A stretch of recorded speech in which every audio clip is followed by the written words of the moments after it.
ومن أحسن قولا ممن دعا إلى الله وعمل صالحا وقال إنني من المسلمين۔ رمضان کی تراویح میں آپ کو جو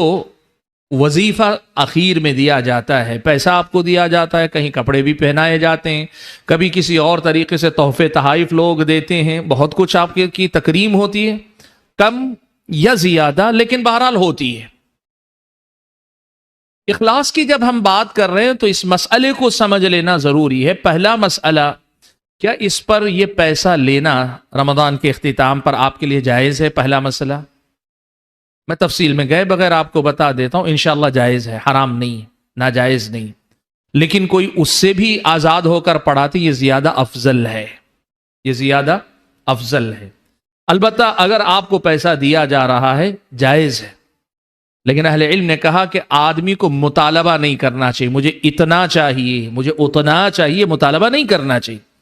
آپ کے مطالبے کے بغیر اگر آپ کو پیسہ مل جاتا ہے، لوگ دے دیتے ہیں، آپ کے مطالبے کے بغیر لوگ آپ کو پہنا دیتے ہیں، آپ کو کھلا دیتے ہیں، آپ کی عزت افزائی جو بھی کریں، عوام کی محبتوں کا کوئی ایک پیمانہ نہیں ہے،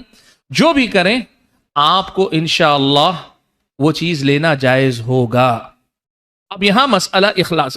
مسئلے کے طور پر سمجھ لیں، جائز ہے آپ کا لینا، لیکن اگر آپ اس کے بغیر کرتے ہیں تو زیادہ افضل ہے۔ البتہ کوئی آدمی مانگ کر لیتا ہے تو اہل علم نے کہا یہ مکروہ ہے،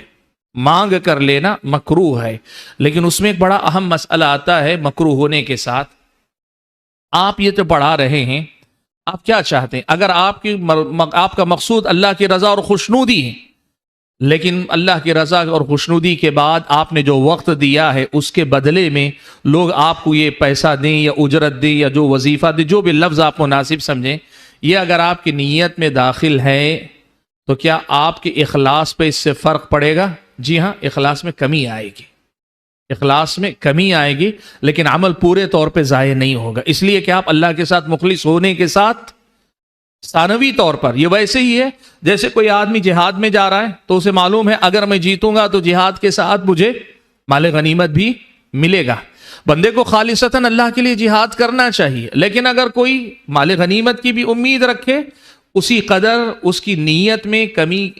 اجر اللہ کے پاس جو ملنا ہے ملے گا، لیکن یہ جو آپ نے چاہا وہ آپ کو ملے گا۔ فمن كانت هجرته الى الله ورسوله فهجرته الى الله ورسوله ومن كانت هجرته الى دنيا يصيبها او امرأة ينكحها فهجرته الى ما هاجر اليه۔ سبحان اللہ، یاد آ گیا، یہ بھی ایک فتنہ ہے نا، ابھی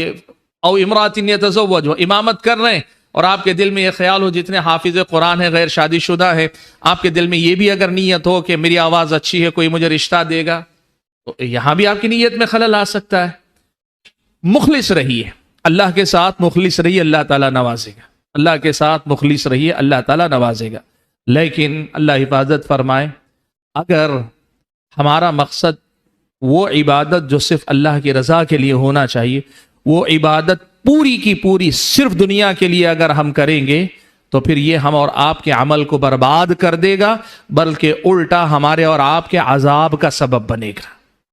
یعنی کوئی آدمی حافظ قرآن یہ کہہ رہا ہے کہ ٹھیک ہے میں امامت کر رہا ہوں، میرا مقصد ہی کوئی دنیاوی مفاد ہے، پیسہ ہے، نام ہے، شہرت ہے، یا جیسے میں نے کہا نکاح ہے وغیرہ وغیرہ، کوئی بھی چیز، یہی میرا مقصد ہے،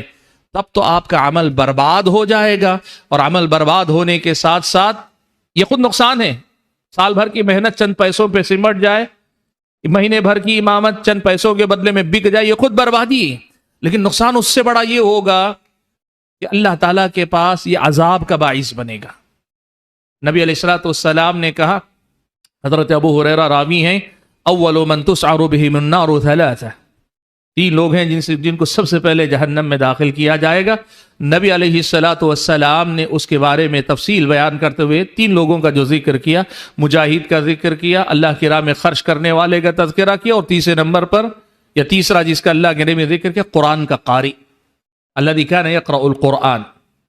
لیقال انہ قارئ۔ اللہ تعالیٰ پوچھے گا میں نے تجھے قرآن سکھایا تو نے کیا کیا؟ بندہ کہے گا اللہ تعالیٰ قرآن کو لے کر میں رات رات بھر قیام کرتا رہا، اللہ کہے گا کہ نہیں، کذبت، تو جھوٹا ہے،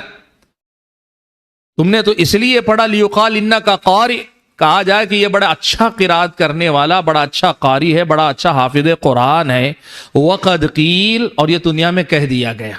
یعنی جو تمہاری دنیا داری تھی وہ تمہیں مل گئی، اب میرے پاس کچھ نہیں. تو اللہ کے نبی نے کہا کہ سب سے پہلے جہنم میں جو داخل کیے جائیں گے یہ لوگ ہوں گے.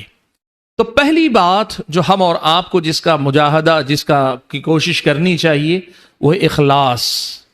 اخلاص پر قائم رہیے، یہی جو ہے سب سے اول و آخر میرے اور آپ کے عمل کی حفاظت کا بہت اہم ذریعہ ہے.